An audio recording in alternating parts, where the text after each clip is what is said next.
जादुई लहंगा। आरती एक बहुत गरीब लड़की थी। वो अपने बड़े भाई और माँ के साथ रहती थी। आरती का भाई एक टैक्सी ड्राइवर था। आरती की माँ घर में फटे पुराने कपड़े सीलने का काम किया करती थी। एक दिन सुबह सुबह आरती, अरे ओ आरती, जल्दी से अपने भैया के लिए नाश्ता बना दे, उसे काम पर जाना है। हाँ माँ, बस नहा रही हूँ और भैया तो अभी तक सो रहे हैं। अब क्या करे बेचारा, दिन रात टैक्सी चलाता है, तब कहीं जाकर इस घर के खर्चे पूरे हो पाते हैं। थोड़ी देर बाद आरती का भाई जाग जाता है और अपनी माँ को पुकारने लगता है। माँ, ओ माँ, जल्दी से पानी गर्म कर दो। मुझे 1 घंटे के अंदर रेलवे स्टेशन पहुँचना है। 1 घंटे बाद ट्रेन आने वाली है, वहाँ पर बहुत सारी सवारियाँ मिल जाएंगी। बेटा, मैंने पानी गर्म कर दिया है, तू जल्दी से जाकर नहा ले, तब तक आरती तेरे लिए नाश्ता बना देगी। माँ, तुम कितनी अच्छी हो, बिना बोले ही पहले से सारा काम कर देती हो। अरे नहीं बेटा, तू भी तो दिन रात मेहनत करता है। तेरे पिताजी के गुजर जाने के बाद तूने ही घर की सारी जिम्मेदारियां ले रखी हैं। हाँ माँ, बस अब आरती की शादी हो जाए, फिर सारी टेंशन दूर हो जाएगी। इतने में आरती वहाँ आ जाती है। भैया आप भी ना, मुझे नहीं करनी शादी। शादी में कितना सारा पैसा खर्च होता है, हम लोग इतना पैसा कहाँ से लाएंगे? उसकी चिंता तू मेरे ऊपर छोड़ दे, कहीं न कहीं से इंतजाम कर ही लूंगा। आरती मुंह लटकाकर किचन में भैया के लिए नाश्ता बनाने चली जाती है। माँ, मैंने आरती के लिए एक अच्छा लड़का देख रखा है, आज शाम को मैं उसके घर जाकर बात कर लूंगा। तुझे जैसा ठीक लगे बेटा, अब सब कुछ तुझे ही करना है।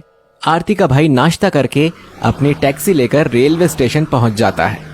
दिन भर टैक्सी चलाने के बाद शाम होते ही आरती का भाई लड़के वालों के घर पहुंच जाता है। नमस्ते सर, मैं आरती का बड़ा भाई हूँ। उस दिन मैंने आपसे रिश्ते की बात की थी ना। अरे आओ आओ बेटा, बैठो और सुनाओ, तुम्हारी माँ कैसी है? जी सब ठीक है। मैं सोच रहा था कि अगर एक बार आप आरती को देखने हमारे घर आ जाते तो हम लोग इसी गर्मी में आरती की शादी कर देते। अरे बिल्कुल, हम लोग तो कल ही तुम्हारे घर लड़की देखने आ जाएंगे। इसके बाद आरती का भाई वहां से वापस अपने घर आ जाता है। माँ, अरे ओ माँ, जल्दी बाहर आओ। अरे क्या हुआ बेटा, इतना क्यों चिल्ला रहा है? माँ, वो कल लड़के वाले हमारी आरती को देखने आ रहे हैं। हे भगवान, तेरा लाख लाख शुक्र है। रात बहुत हो चुकी थी, सभी लोग खाना खाकर सो जाते हैं और अगली सुबह होते ही घर की तैयारियों में जुट जाते हैं। अरे आरती, तू भी तैयार नहीं हुई? लड़के वाले आते ही होंगे, जा जल्दी से नई साड़ी पहन ले। थोड़ी देर बाद लड़के वाले आरती को देखने आ जाते हैं। कुछ देर तक खाना पीना चलता रहता है। उसके बाद लड़के का बाप कहता है, हमें आरती जैसी सुंदर और संस्कारी बहू चाहिए, अगले महीने ही शादी तय कर लेते हैं। पर समधी जी, वो दहेज। अरे कैसी बातें कर रही हैं आप?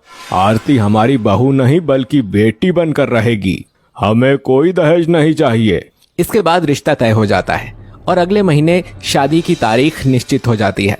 धीरे धीरे समय गुजरता जाता है और शादी के ठीक 3 दिन पहले आरती का भाई अपनी माँ से कहता है, माँ, मैंने लगभग सारी तैयारियां कर दी हैं, पर मेरे सारे पैसे खत्म हो गए हैं और आरती के लिए एक अच्छा सा लहंगा भी तो लेना है। समझ नहीं आ रहा आरती के लिए एक लहंगा कैसे खरीदूं। बेटा, हो सके तो किसी से उधार ले लो, बाद में लौटा देना। आरती का भाई अपने बहुत सारे दोस्तों और रिश्तेदारों से पैसे उधार मांगता है, पर कोई भी उसे पैसे नहीं देता। वो बहुत निराश हो जाता है और रात को अपनी टैक्सी लेकर वापस घर आ रहा होता है। तभी रास्ते में उसे एक बूढ़ी औरत दिखाई देती है। वो बूढ़ी औरत टैक्सी के पास पहुंचकर कहती है, बेटा, मेरे पास बिल्कुल भी पैसे नहीं हैं और मुझे बहुत दूर जाना है। क्या तुम मुझे अपनी टैक्सी से छोड़ सकते हो? अरे कोई बात नहीं माँ जी, आप टैक्सी में बैठिए, मैं आपको छोड़ देता हूँ।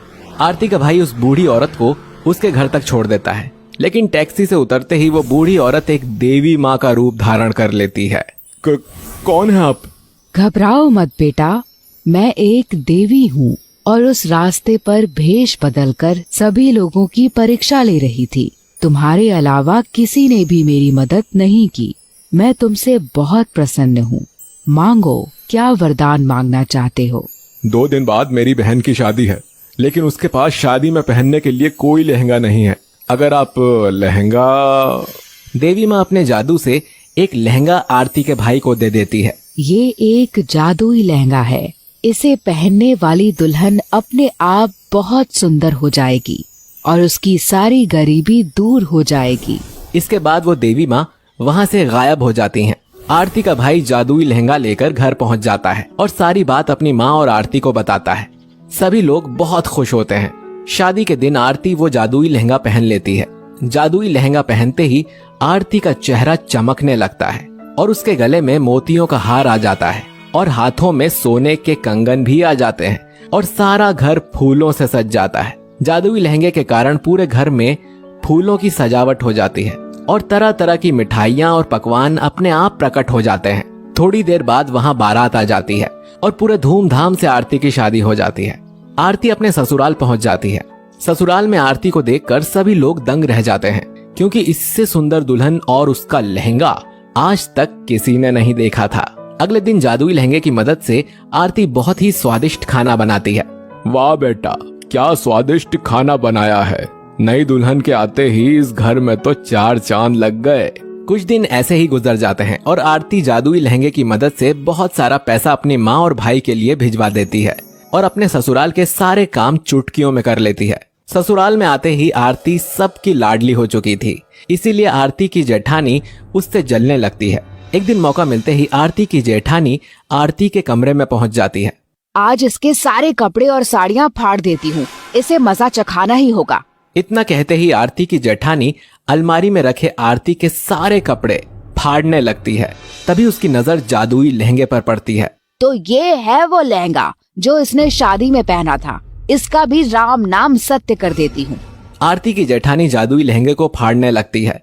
जादुई लहंगे को फाड़ते ही उसमें से बहुत सारे छोटे छोटे जादुई कीड़े बाहर निकलते हैं और आरती की जेठानी को काटने लगते हैं। आरती की जेठानी तुरंत जादुई लहंगे को वहीं पर फेंक देती है और चिल्लाते हुए वहां से भाग जाती है। इसके बाद वो कभी भी आरती के कमरे में जाने की हिम्मत नहीं करती।